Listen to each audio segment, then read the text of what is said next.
जय श्री कृष्ण। आप सभी को माघ मास शुक्ल पक्ष जया एकादशी की ढेरों शुभकामनाएं। प्रिय दर्शकों, आज के इस वीडियो में हम बात करेंगे जया एकादशी के विषय में कि माघ शुक्ल जया एकादशी का व्रत किस दिन किया जाएगा, इसके व्रत को कैसे करना चाहिए, इस तिथि की महिमा क्या है, क्या भगवान श्री कृष्ण इसके विषय में कहते हैं, इस व्रत को पूर्ण कैसे करना चाहिए अर्थात पारण कैसे करना चाहिए, इस व्रत के क्या है, पूजन कैसे करना है, कब इसको पूर्ण करना चाहिए और दशमी तिथि अर्थात व्रत के एक दिन पूर्व के नियम जो हैं वो कब से आरंभ होंगे और क्या नियम होंगे, इस दिन क्या खाना चाहिए, क्या नहीं करना चाहिए, वो कौन से कर्म हैं जो इस दिन भूल के भी नहीं किए जाने चाहिए अन्यथा पाप उत्पन्न होता है। इस प्रकार से संपूर्ण जानकारी आने वाली माघ शुक्ल जया एकादशी के विषय में आपको प्रदान की जाएगी। आपसे है कि वीडियो यदि थोड़ा सा भी उपयोगी लगे तो कृपया एक बार लाइक अवश्य कर दीजिएगा। परमात्मा वासुदेव की कृपा प्राप्त करने के लिए अपने व्रत की सफलता के लिए कमेंट बॉक्स में अवश्य लिखिएगा जय श्री हरिया ओम नमो भगवते वासुदेवाय। आप देख रहे हैं उमा महेश टीवी, ज्योतिष संस्थान का प्रतिष्ठित YouTube channel Uma Mahesh TV. धार्मिक हम यहाँ पर सभी व्रत और त्योहारों की सही शास्त्रीय जानकारी प्रदान करते हैं। ज्योतिष और पंचांग के आधार पर आपको बताते हैं कौन सी तिथि कब है, व्रत आदि कब करना है, क्या विधि है, क्या नियम है और क्या गलती नहीं करनी है। यदि आप सभी व्रत और त्योहारों की सही शास्त्रीय जानकारी पाते रहना चाहते हैं तो कृपया चैनल को सब्सक्राइब कीजिए और बेल आइकॉन को प्रेस कीजिए। जब आप सब्सक्राइब का बटन दबाएंगे तो वहां एक घंटी का निशान बना हुआ आएगा, उसको अवश्य दबाइएगा, तभी आपको हमारे सारे वीडियो प्राप्त होंगे, अन्यथा जानकारी छूट जाएगी। आइए प्रिय दर्शकों, जानकारी आरंभ करते हैं। बात करते हैं आने वाली एकादशी की। प्रिय भक्तों, माघ मास की प्रत्येक तिथि की बड़ी महिमा है। माघ मास में बसंत पंचमी आती है, माघ मास में शुक्ल तृतीया की बड़ी महिमा है, माघ शुक्ल पंचमी की बड़ी महिमा है और माघ शुक्ल अष्टमी जिस दिन दुर्गाष्टमी होती है, नवरात्रों की गुप्त नवरात्रि की, उसकी बड़ी महिमा है। माघ शुक्ल नवमी की भी बड़ी। तो माघ मास बड़ा महत्वपूर्ण माह होता है। भगवान नारायण कहते हैं कि जो माघ स्नान करता है या माघ मास की एकादशी का व्रत करता है उसके सभी पापों का वो नाश कर देते हैं। माघ मास की अपनी अद्भुत महिमा है साहब। माघ मास के विषय में आप जानते ही हैं, माघ स्नान से बड़े बड़े पाप नष्ट हो जाते हैं और जब माघ मास का शुक्ल पक्ष शुरू हो जाता है तो वहां तो एक एक तिथि में भर भर के पुण्य है। देखिए, इस बार द्वितीया को अर्थात 20 तारीख को द्वितीया होगी और द्वितीय को बड़ा ही शुभ योग बन रहा है, व्यतिपात योग और पंचक अनंत गुना फल है इसका। उसके बाद माघ शुक्ल तृतीया के विषय में कहा ही गया है, पद्म पुराण में वर्णन आता है कि माघ शुक्ल तृतीया पर जो प्रातः काल स्नान करता है और भगवान शंकर की आराधना करता है, उनको तिल और जल अर्पित करता है, उसके सभी पापों का नाश होता है। माघ शुक्ल सब जानते हैं, बसंत पंचमी होती है, माघ शुक्ल अष्टमी और नवमी ये दोनों ही गुप्त नवरात्रि के दुर्गा अष्टमी और दुर्गा नवमी है। उसके बाद एकादशी आ जाती है। शास्त्र कहते हैं कि जया एकादशी मनुष्य को जय दिलाने वाली है, विजय दिलाने वाली है। जो मनुष्य इस दिन विधिवत भगवान नारायण का पूजन करता है और भगवान नारायण को शंख से स्नान कराता है, उसके सभी पापों का नाश हो जाता है। इस एकादशी का पुण्य कई हजार गुना अधिक कहा गया है। माघ मास के शुक्ल पक्ष की जया एकादशी उन सभी मनुष्यों के लिए बहुत अधिक कल्याणकारी है जिनके जीवन में किसी न किसी प्रकार की समस्या परेशानी चल रही है। अगर वो परेशानियों पर विजय प्राप्त करना चाहते हैं तो ये जया एकादशी बहुत ही कल्याणकारी होती है। ये एकादशी मनुष्यों के सभी पापों का नाश करने वाली है। जिस प्रकार से इसने दो गंधर्वों के पाप को नष्ट कर हुए और देवराज इंद्र के श्राप को नष्ट करते हुए उन्हें पुनः गंधर्व रूप प्रदान किया था, उसी प्रकार से जो मनुष्य इस एकादशी का व्रत करता है उसके सभी पाप नष्ट हो जाते हैं। भगवान कृष्ण कहते हैं कि हे युधिष्ठिर, माघ मास के शुक्ल पक्ष की जया नाम की एकादशी का व्रत करने मात्र से मनुष्य ब्रह्मा हत्या आदि बड़े बड़े पापों से छूटकर मोक्ष को प्राप्त होता है तथा इसके भाव से भूत पिशाच आदि योनियों से मुक्त हो जाता है। इस व्रत को विधि पूर्वक करना चाहिए। यदि आप इसके नियमों का पालन करते हुए व्रत करते हैं और पूर्ण करते हैं तो विधि विधान से व्रत करने वाले मनुष्य की सभी इच्छाएं पूरी होती है। इस एकादशी पर पितृतर्पण अवश्य करना चाहिए। पितृतर्पण यूं तो प्रत्येक एकादशी पर बड़ा महत्वपूर्ण है, लेकिन माघ मास में तिलयुक्त जल से तर्पण, और वो भी एकादशी पर, आपके पितरों अधिक तृप्ति प्रदान करता है। तो इसके विषय में भी आगे बताऊंगा कि कैसे आपको यह तर्पण करना चाहिए। भगवान कृष्ण कहते हैं कि इस एकादशी के पुण्य प्रभाव से माल्यवान तथा गंधर्व कन्या पुष्पवती दोनों का उद्धार हुआ था, जब देवराज इंद्र ने उन्हें श्राप देकर पिशाच योनि में भेज दिया था। तो अनेकों वर्षों तक इन दुखों को भोगते हुए एक बार में उनसे इस जया एकादशी का व्रत हो गया और अनजाने में ही उनसे रात्रि का जागरण भी हो गया। इसके पुण्य प्रभाव से जैसे ही अगले दिन द्वादशी का सूर्य उदय हुआ, इन दोनों का वह जो श्राप देवराज इंद्र के द्वारा दिया गया था नष्ट हो गया और इन्होंने पुनः अपने गंधर्व रूप को प्राप्त किया। इस प्रकार से ये एकादशी मनुष्य के बड़े बड़े पापों का नाश कर देती है। जब अनजान किए गए व्रत से ये लाभ है, तो जो संकल्पित हो के व्रत करेगा, पूजन करेगा, उसके पुण्य की महिमा का वर्णन करना तो किसी के लिए संभव ही नहीं। तो प्रश्न आता है कि ये व्रत जब इतना अधिक फलदायी है तो व्रत करना कैसे चाहिए, व्रत की विधि क्या है और नियम क्या है और किस प्रकार से इसका पारण करना चाहिए। प्रिय दर्शकों, शास्त्र कहते हैं कि इस एकादशी के एक दिन पूर्व आपको अपने व्रत के नियमों को धारण कर लेना चाहिए, जो कि दशमी तिथि के नियम कहे गए हैं। इन नियमों के अनुसार मनुष्य को दशमी तिथि को ही व्रत के एक दिन पूर्व ही मांस मदिरा का सेवन बंद कर देना चाहिए। बहुत से ऐसे लोग होते हैं जो एकादशी का व्रत करते हैं परंतु अपने जीवन में मांस मदिरा का सेवन भी करते हैं। तो ऐसे लोगों को एक दिन पूर्व ही इसका त्याग करना चाहिए, ऐसा नहीं कि आज खाएं और कल छोड़े।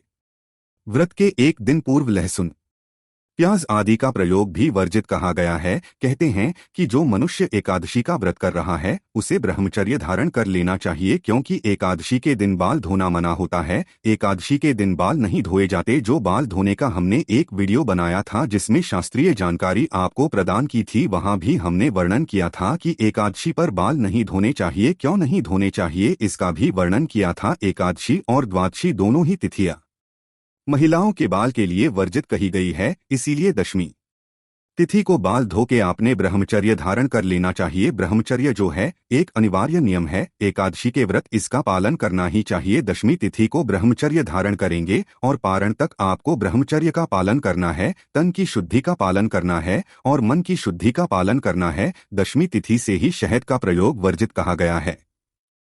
तो आप यदि एकादशी के व्रत पंचामृत जब बनाएं तो उसमें शहद का प्रयोग नहीं करेंगे, द्वादशी को भी नहीं करेंगे। एकादशी में चावल आदि नहीं खाए जाते हैं, ये तो सब आप जानते ही हैं, बताने की बात नहीं। एक दिन पूर्व ही मसूर की दाल का प्रयोग भी वर्जित कहा गया है। लाल मसूर की जो दाल होती है ना, उसे दशमी तिथि को ही त्याग देना चाहिए। इस प्रकार से इन त्याग को करते हुए आपको दशमी तिथि का पालन करना है। दशमी तिथि को एक वक्त का आहार कहा गया है। यदि आपके लिए ये नियम पालन करना संभव है, अवश्य करना चाहिए। केवल दिन में दिवसकालीन समय में ही आपको अन्न ग्रहण करना चाहिए, रात्रिकालीन बेला में अन्न ग्रहण नहीं करना चाहिए। लेकिन आज के समय बहुत सारी दवाइयां चल रही होती हैं, बहुत सारी शारीरिक परेशानियां हैं, तो जिनसे ये नियम पालन ना हो, वो ऐसा नहीं कि अपने स्वास्थ्य के साथ कुछ परेशानी हो जाए। इसीलिए जिसके लिए संभव हो वो इन नियमों का पालन करें। रात्रि को सोने से पहले अच्छे से दंत धावन करना चाहिए, जिससे कि मुंह में किसी भी प्रकार का अन्न का दान ना रहे। और एकादशी के व्रत वाले दिन आपको सुबह सूर्योदय से पहले उठ जाना चाहिए। माघ मास है और माघ शुक्ल एकादशी पर गंगा स्नान का बड़ा फल है, यमुना स्नान का बड़ा फल है, त्रिवेणी स्नान का बड़ा फल है। जो लोग बाहर ना जा पाएं वो घर पर ही गंगा के जल से स्नान करें। जो आपका स्नान करने का पात्र है, बाल्टी या टब जिसमें भी आप जल भरते हैं, उसमें पहले थोड़ा गंगाजल डालिए, फिर आप शुद्ध जल भरिए और उससे आप स्नान अगर संभव हो तो काले तिल उसमें डाल लीजिएगा। ये जो स्नान है ये बड़ा कल्याणकारी रहेगा। इस दिन आपको इस प्रकार से स्नान करना चाहिए। स्नान जो है वो सूर्योदय से पहले या सूर्योदय के समय तक हो जाए, वह उत्तम रहेगा। इसके दो लाभ है। एक तो ये माघ मास की एकादशी है तो इससे माघ मास के स्नान का फल भी प्राप्त होगा। माघ मास महात्म्य में भी परसों के अध्याय में ही वर्णन आया था, अगर आपने सुना हो तो। यदि मनुष्य 3 दिन, ब्रह्मदेव ने कहा है, मनुष्य 3 दिन माघ स्नान कर लेता है तो उसे भी अपने पापों से मुक्ति मिल जाती है। तो आप माघ मास के 3 दिन और 5 दिन में भी माघ स्नान का फल प्राप्त कर सकते हैं, पुण्य प्राप्त कर सकते हैं। ऐसे अवसरों को हाथ से नहीं जाने देना चाहिए। इसीलिए प्रयास कीजिएगा कि इस दिन आप सूर्योदय से पहले या अंतिम समय जब सूर्योदय हो रहा हो उस समय स्नान कर लीजिए। स्नान आदि करके स्वच्छ वस्त्र धारण कीजिए। स्वच्छ वस्त्र धारण करके आपकी की जो कथा आदि है उसको सुनिए। अगर में आदि सुनते हैं तो उसको सुनिए। फिर आप पहले एकादशी का पूजन कर सकते हैं भगवान नारायण का। फिर आप एक साथ बैठ के महत्व में और एकादशी कथा आदि सुनिएगा। तो एकादशी वाले दिन आपको सूर्योदय से पहले उठ के स्नान आदि करना है। स्वच्छ वस्त्र धारण कीजिए और जो उपयुक्त स्थान है आपके यहाँ पे एकादशी के पूजन का, जहाँ आप भगवान के चौकी स्थापित करती है या वो स्थान जहाँ भगवान की पूजा करती है, अगर आपके मंदिर में ही भगवान पहले से विराजमान है तो वही आप पूजन कर सकते, रक्त से चौकी लगा सकती है। मैं सामान्य सामग्री आपको बता देता हूं क्या सामग्री की आवश्यकता होगी। पूजा के लिए आपके पास भगवान नारायण की कोई तस्वीर या प्रतिमा होनी चाहिए, भगवान विष्णु की। इसके अतिरिक्त उन्हें स्थापित करने के लिए एक चौकी होनी चाहिए। उस पर बिछाने के लिए पीला या लाल वस्त्र होना चाहिए।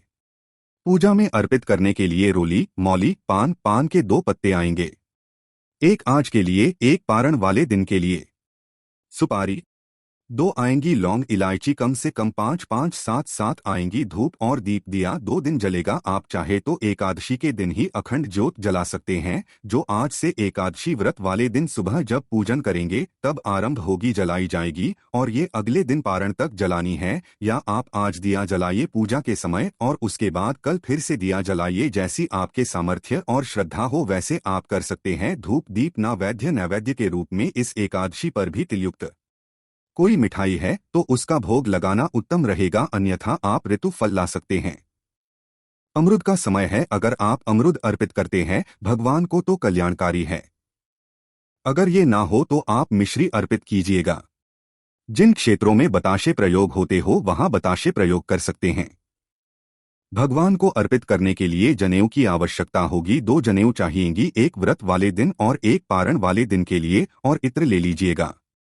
इस सामग्री की आवश्यक रहेगी पूजा के लिए। इनमें से जो सामान घर पे है वो ठीक है, जो नहीं है वो आप मार्केट से ले लीजिएगा। एक तांबे का लोटा या पीतल का लोटा आपके पास होना चाहिए। वो जो आप प्रतिदिन पूजन में यूज करते होंगे वह भी प्रयोग कर सकते हैं। ये सारी सामग्री है जिसकी आपको आवश्यकता होगी। और उसके बाद आप भगवान का पूजन करेंगे संकल्प करते हुए। संकल्प करना अनिवार्य है, बिना संकल्प के व्रत और पूजन उचित नहीं होता, तो संकल्प अवश्य कीजिएगा फिर पूजन कीजिएगा। भगवान का संकल्प विधि पूजन की मैंने पहले बहुत बार बताई है। मैं आगे वीडियो में फिर से बता दूंगा। आने वाले जो वीडियो होंगे उनमें मैं विस्तार से पूजन विधि का अलग से वीडियो बना दूंगा। पूजन कीजिएगा, पूजन करके कथा श्रवण कीजिएगा। कथा के साथ विष्णु शास्त्र नाम का श्रवण आप अवश्य कीजिएगा। विष्णु शास्त्र नाम और कथा दोनों एक साथ, और फिर आरती कीजिएगा। आपके लिए मैं प्रत्येक एकादशी पर विष्णु शास्त्र नाम और कथा एक ही वीडियो में रिकॉर्ड कर देता हूँ, जिससे आपको ढूंढना नहीं पड़ता। तो आप उस वीडियो का लाभ लीजिएगा। यदि हमारे चैनल पर नए हैं तो सब्सक्राइब करिए। तो इस प्रकार से आप ये कथा सुन के और विष्णु शस्त्र नाम सुन के आरती कीजिए। इसके बाद आपने पितरों को जल अवश्य देना है, पितृतर्पण अवश्य करना है। पितृतर्पण की बड़ी ही सरल विधि मैंने पहले बहुत बार बताई है, अभी संक्षिप्त में ही बताऊंगा कि आप गीता 7वें अध्याय को सुनते हुए पितृतर्पण कीजिएगा। पितृतर्पण एक ऐसी चीज है जिसको जितना किया जाए उतना कल्याणकारी होता है। प्रिय दर्शकों, आपके जीवन को अगर आपने सुगमय बनाना है, सरल बनाना है, तो आपको निश्चित ही समय समय पर अपने पितरों की पूजा करनी चाहिए। पितृतर्पण, जल तर्पण आदि करते रहना चाहिए। अगर आप ये करते रहेंगे तो निश्चित आपके जीवन में परेशानियां नहीं आएंगी। एकादशी पर आपने जल तर्पण करने के लिए लेना है तांबे का या पीतल का। उसमें पहले थोड़ा गंगा जल भरिए, फिर शुद्ध जल भरिए, थोड़े से काले तिल उसमें डालिएगा। मिल जाए तो डाल लीजिएगा। सफेद पुष्प डाल लीजिएगा। उस लोटे को लीजिए, एक आसान लगाइए, दक्षिण दिशा की ओर मुख करके बैठ जाइए। लोटे को रखिए सामने और फिर गीता के 7वें अध्याय का श्रवण कीजिए। गीता का 7वां अध्याय सुनिए। सुनने के बाद उसका जो पुण्य है वो अपने पितरों को अर्पित कीजिए।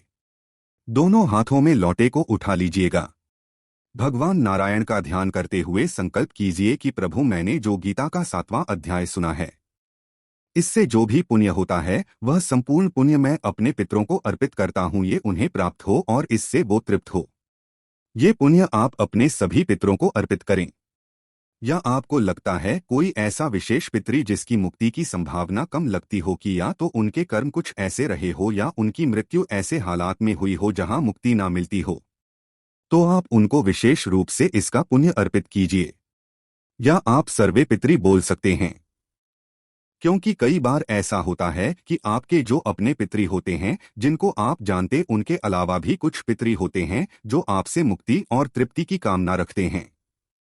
तो आप जब सर्वे पितरी बोलेंगे, कहेंगे कि जो मुझसे इस जल की कामना रखते हैं, उन सबको मैं ये पुण्य फल और जल अर्पित करता हूं। तो इस प्रकार से संकल्प कीजिए कि ये पुण्य उन्हें प्राप्त हो।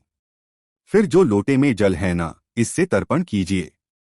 एक बड़ा पात्र लीजिए और तर्पण शुरू करेंगे तो आपके सीधे हाथ में अंगूठा और उंगली के बीच का जो क्षेत्र है ना, वो पितृ तीर्थ कहा जाता है। वहां से आप जल गिराते हुए, जल छोड़ते हुए तर्पण कीजिएगा। उल्टे हाथ में लोटा पकड़िए, वहां से उस क्षेत्र से जल आप दूसरे पात्र में अर्पित कीजिए।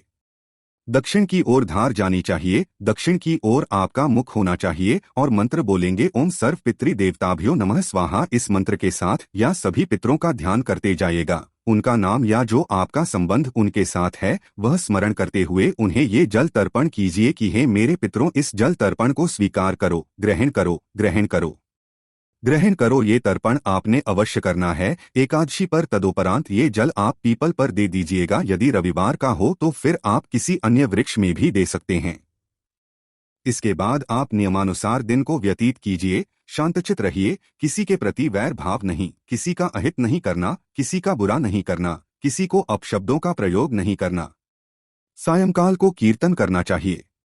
कीर्तन के लिए आप आसपास अगर कीर्तन होता है तो वहां जाइए, कीर्तन नहीं होता है तो हमें एक वीडियो अपलोड करते हैं जिसमें वो सभी स्तोत्र और पाठ होते हैं जो आपको कीर्तन का फल प्रदान करते हैं। तो आप उस वीडियो का लाभ लीजिए, उसको सुनिएगा और उसके बाद आप फल आहार कर सकते हैं। फल आहार, आहार के रूप में केवल फल ही आपको खाने चाहिए एकादशी के व्रत में। यूं तो आजकल लोग कुटू, शावक, सिंघाड़ा सब कुछ खा लेते हैं, उससे व्रत खंडित तो नहीं होता परंतु उसके पुण्य में कमी जरूर आ जाती है। इसीलिए मैं सदा आपसे यही कहता हूं कि यदि आप इनको खाने से बचें तो उत्तम रहेगा। आप केवल फल और दूध के साथ ही इस व्रत को करें, वो सर्वोत्तम है। शास्त्र कहते हैं कि एकादशी के व्रत में आप आहार लेते हैं वैसा ही पुण्य आपको प्राप्त होता है और जितनी बार आहार लेते हैं उसी के अनुसार पुण्य घटता जाता है। लोग क्या करते हैं, सुबह पूजा कर ली, फिर फल खा लेंगे, फिर दिन में जूस पी लेंगे, फिर सायंकाल को फिर से कुटू, सावक, सिंघाड़े से बना के कुछ खा लेंगे। ये व्रत नहीं। व्रत में केवल एक ही वक्त अगर फल आहार लेना तो एक ही वक्त फल खाइए और दूध ले लीजिए, इससे अधिक कुछ नहीं। निर्जला करना चाहते हैं, निर्जला कर सकते हैं। ये व्रत सजला और निर्जला दोनों ही प्रकार से किया जाता है। रात्रि को जागरण अवश्य करना है, जागरण की बड़ी महिमा है। और जागरण का मतलब ये नहीं कि आप टीवी देखते हुए जागरण कर, आप भगवान के स्रोत और पाठ करते हुए या सुनते हुए जागरण कीजिए। तो जो वीडियो मैंने अभी आपको बताया उसमें वो सभी स्रोत और पाठ होते हैं जिनको सुनते हुए आप रात्रि जागरण का फल प्राप्त कर सकते हैं। तो इस वीडियो का लाभ अवश्य लीजिएगा। रात्रि जागरण कम से कम 2 बजे तक कीजिए, कल्याणकारी होता है। और अगले दिन पारण के लिए सूर्योदय से पहले उठ जाइए। उठने के बाद स्नान आदि करके स्वच्छ वस्त्र धारण कीजिए। विधि विधान से पूजन कीजिए। पारण की पूजा बड़ी महत्वपूर्ण है और अभी बता दूं, पारण सबसे महत्वपूर्ण चीज है। वो व्रत जितने मर्जी अच्छे तरीके से कर लीजिए, यदि आपने पारण सही प्रकार से नहीं किया तो सारा क्षीण हो जाता है। और पारण इसलिए आवश्यक है क्योंकि शास्त्र कहते हैं कि यदि आपने विधान से पारण नहीं किया व्रत का तो आपको केवल 30% पुण्य ही प्राप्त होता है, चाहे आप जितना मर्जी अच्छा व्रत क्यों ना करें। इसीलिए पारण जरूरी है। अब पारण की पूरी विधि मैं अगली वीडियो में आपको बताऊंगा कि कैसे पारण करना है, क्या पूजा विधि है। पारण के 3 नियम होते हैं कि पारण व्रत के अगले दिन अगर द्वादशी है तो द्वादशी में, लेकिन द्वादशी के पहले 5.5 घंटे निकल जाने के बाद, क्योंकि द्वादशी के पहले 5.5 घंटे व्रत के लिए बने हैं, वो हरिवासन का समय होता है। कई बार हरिवासन अगर दिन में आता है तो आपको पारण का देखना होता है। हरिवासन का समय निकल जाने के बाद और सूर्योदय के बाद ही पारण किया जाता है। ये मूल सिद्धांत है। पारण के इन नियमों का सदा पालन करना चाहिए। उसके बाद शुभ मुहूर्त और बाकी चीजें आपके हैं। इसकी जानकारी में विस्तार से आपको पारण के वीडियो में दूंगा। अब बात करते हैं कि इस एकादशी का व्रत करना कब है। तो प्रिय दर्शकों, इस वर्ष 2026 में माघ मास के शुक्ल पक्ष की एकादशी तिथि की शुरुआत हो रही है 28 जनवरी को शाम को 4:55 पर और 29 जन दोपहर को 1:55 पर ये समाप्त हो जाएगी। ऐसे में 29 जनवरी को सूर्य के मुख से एकादशी रहेगी और 1:55 के बाद द्वादशी आ जाएगी। तो उत्तम व्रत रहेगा, श्रेष्ठ व्रत रहेगा। 29 तारीख को हम व्रत करें एकादशी का, और जो एकादशी पर चावल ना खाने का नियम है ना, वो 28 को शुरू हो जाएगा। एकादशी के शुरू होते ही 4:30 बजे से ये जो नियम है ना चावल नहीं खाने का, ये इसलिए बता रहा हूँ, सबके लिए जो व्रत नहीं भी करते हैं ना, उनके लिए भी ये नियम 4:30 बजे से तो लागू हो ही जाएगा। तो आप 29 तारीख को व्रत करेंगे। पूजन के लिए शुभ समय रहेगा, क्योंकि गुरुवार का दिन है तो का चौघड़िया उत्तम है। 7:15 पर सूर्य उदय होंगे 7:15 से, और 8:45 तक का समय उत्तम कल्याणकारी है। इसमें आप पूजन कीजिए, संकल्प कीजिए, अधिक कल्याणकारी रहेगा। तो इस प्रकार से आपने व्रत करना है। अब बात करें पारण की, तो 29 को व्रत कर रहे हैं, पारण करेंगे 30 तारीख को। 30 तारीख को भीष्म द्वादशी रहेगी और प्रदोष व्रत भी रहेगा सूर्य के मुख से। द्वादशी है, शुक्रवार रहेगा पारण के लिए। इस दिन शुभ समय रहेगा 8:45 से और 10:15 तक। ये पारण के लिए उत्तम मुहूर्त है, शुभ मुहूर्त है। ऐसा नहीं कि पारण उसके बाद नहीं किया जा सकता, लेकिन शुभ मुहूर्त की बात करें तो ये समय रहेगा। अंत में एक बात और बताता चलूं कि एक अफवाह उड़ेगी भद्रा को लेके कि एकादशी पर भद्रा है, भद्रा है, भद्रा है। निश्चित रूप से भद्रा है। भद्रा की शुरुआत 28 तारीख को ही हो जाएगी रात्रि को, और 29 तारीख को दोपहर को 2 बजे तक 1:55 तक भद्रा रहेगी। परंतु इस भद्रा का इस एकादशी पूजन पर प्रभाव नहीं रहेगा, इसीलिए डरने की आपको कोई आवश्यकता नहीं है। ये थी जानकारी एकादशी के विषय में। जितना हो सके इस जानकारी को लोगों के साथ शेयर करें, जिससे कि लोग भ्रम से बचे, इससे पहले कि भ्रमित करने वाले भ्रम उत्पन्न करें। आप सही जानकारी को लोगों तक पहुंचा दें, जिससे कि उनका भ्रम उत्पन्न होने से पहले ही नष्ट हो जाए, और सब सही प्रकार से पूजा पाठ करते हुए, भगवान का ध्यान करते हुए इस व्रत को पूर्ण करें। ईश्वर सबका कल्याण करेंगे। हरे कृष्णा।